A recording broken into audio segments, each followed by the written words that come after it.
The solver here is showing us to call with pocket jacks, and I'm going to tell you not to. Here's why. Welcome, this is episode number 2 of the Solving Poker Super Series, in which we break down hands using PioSolver to get better at our game. Today's hand is one I played with Jesse a while back, about a week and a half ago. Jesse, good to meet you.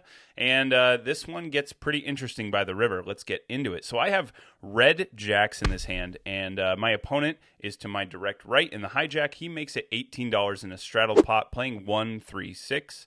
I go ahead and bump it up to $65, and it folds back around to him. He makes the call. So we have a pot of about $135, and we go to the flop of Queen of Clubs, 6 of Hearts, 4 of Hearts.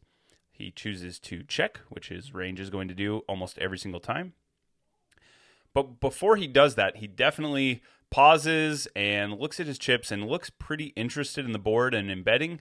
Now, this is something a lot of people will do to try to get you to check back, but this one seems to be a genuine interest in betting.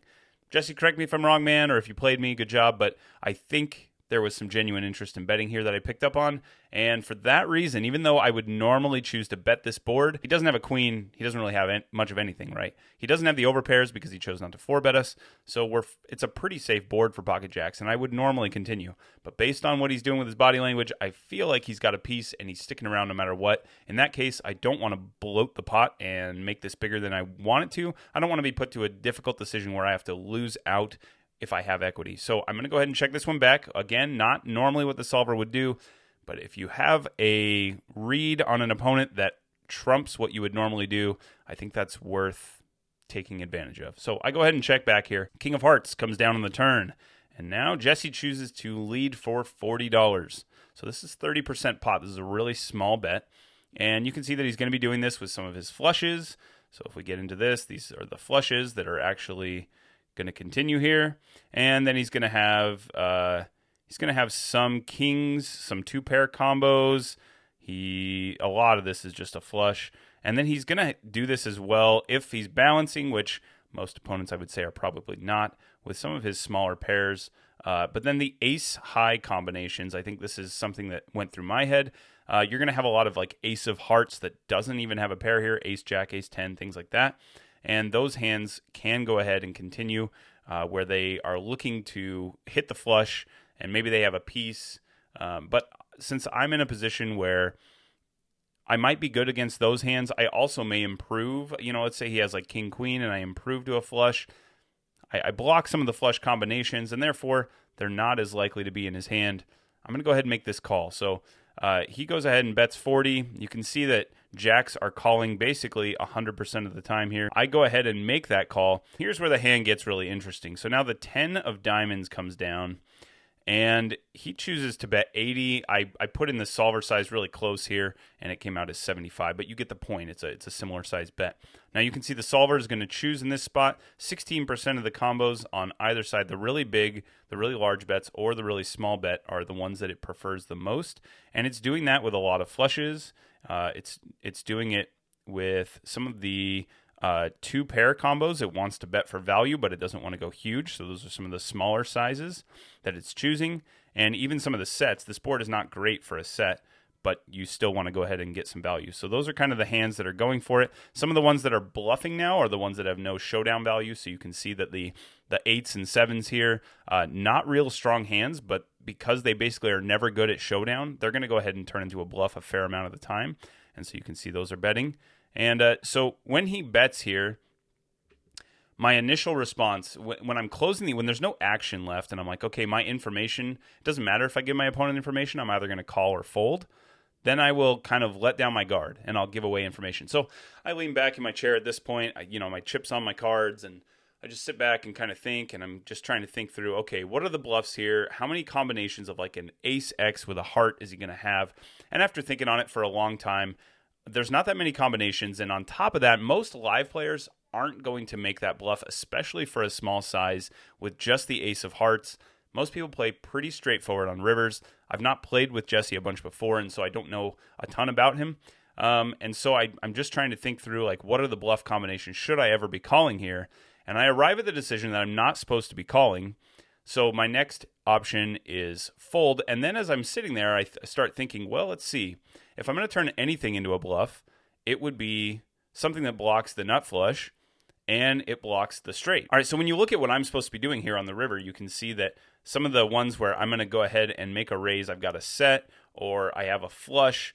But for the most part, my calls include even a set of queens here is going to be calling more than it's going to be betting out because the board is pretty connected. It's pretty scary. So there's some straights that are going to be raising, especially the ones that contain the ace of hearts. There are flushes, and I don't really have a lot of bluffs. But when you look at what is bluffing, we've got nines with the nine of hearts, and we've got jacks with the jack of hearts. So what occurred to me is, hey, I'm blocking both the straight and I'm blocking the flush. And so this is one of those hands that I actually, when I kind of folded my arms and leaned back and started thinking, I was thinking this is a call or fold spot. And after thinking on it for a long time, realized I'm probably supposed to bluff a decent amount here. Not a ton, but a decent amount. And now, again, the solver is assuming that an opponent is balanced. So the calls are saying, hey, they're going to polarize here. They're going to have bluffs or they're going to have value, but not a lot in between when they bet. And so this is really just a bluff catcher at that point. But for most players that are betting small on a river, in a live game, I think this is where you can kind of move away from what the GTO is doing and move into what an exploitative play would be. And that would be to, get a little bit wild here. You block both of the nut hands, and you can put a lot of pressure on a player. Like, let's say you're holding king-queen here, and all of a sudden I decide I'm going to bet really big. I mean, look, if I was to make a big raise here, look what I'm doing it with. It's typically a flush, and you can see that the jacks, if you go for a really big raise, it's basically the same value as a fold. And I think that ultimately is a problem, right? I ended up deciding that a couple of things. I'd given away body language that I didn't have the nuts, right? I'm not going to sit back in my chair and go, some people will have the fake tell of like, and then they throw in their chips. That's not what I'm doing here. I've been kind of going through the hand, and I'm talking things through, and so it's pretty obvious I don't have the nuts, right? It's just not something you do when you have the nuts. So it doesn't really make sense for me to go for it. But if I was to go for it, you can see that the variance here, you're basically accepting a wild amount of variance for a similar payoff as just folding. If I hadn't given my body language away, I probably would have convinced myself to fire this. Turns out our opponent had ace-7 of hearts, which I would argue it should probably not be in your calling range for a 3-bet based on the stack sizes. I think if we were deeper, then it makes more sense because you have higher implied odds here. So I would have just dumped off a bunch of my chips and been very sad. Here's the big takeaway from this hand that I want to talk through with you, is that the solver here is showing us to call with pocket jacks, and I'm going to tell you not to. Here's why. On a board this connected, most players playing 1-3 are not going to put in a bluff on the river. The reason is that most players they think about that money going the other way. This is too scary of a board. It favors your range. A king has showed up. The 10 has showed up. The straight's there. The flush is there. Like, there's too many combinations that they're losing to. Most players aren't going to be betting with a bluff hand. They're going to be betting like 2 pairs or better. We're just not beating those. I think the worst hand someone's going to show up with here is a king. Maybe they have like ace of hearts, king of clubs or something, and they put in the bet. I could see that. But I don't see much else that's really getting involved here from a 1-3 live player, typically. So if you have an opponent that's capable of making a bluff, you can see, again, if we go back here, look up here, you can see that the things he's turning into a bluff are supposed to be like bottom pairs. I just don't see live players at this stake turning bottom pairs into a bluff very often. I don't see a lot of those like missed gut shot straight draws that aren't a flush draw turning into a bluff here at this stake. And so for that reason, I don't think you should be trying to get involved. I don't think that you want to try to call down, because if your opponent isn't betting those hands, there's just not much you're going to beat that they are betting. I think you either want to find a fold or a raise, and again, that goes against the solver. So keep that in mind whenever you're using a solver. It is assuming that your opponents are making balanced decisions. We're mainly looking to find like what mistakes are they making and how can I exploit them? And the mistake I would say that most players are making at a 1-3 game based on this hand is they're not turning these bottom pairs into a bluff. So some interesting takeaways from this hand. I'd like to do some of the hands that you guys are dealing with. So if you have a hand that you're interested in kind of running through the solver, seeing what it would do, maybe trying to get a better feel for how you could have played things. I know I find this extremely helpful to review my hands.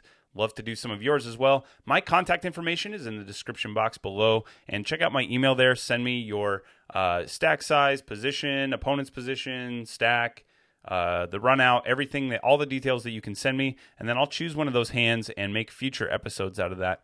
Would love to analyze some hands with you and be able to talk. Hey, thanks for watching. Thanks for being here. Go ahead and click that subscribe button so that you don't miss future episodes. We're going to continue to do these and get better at poker together. Until next time, good luck out there, and I will talk to you soon.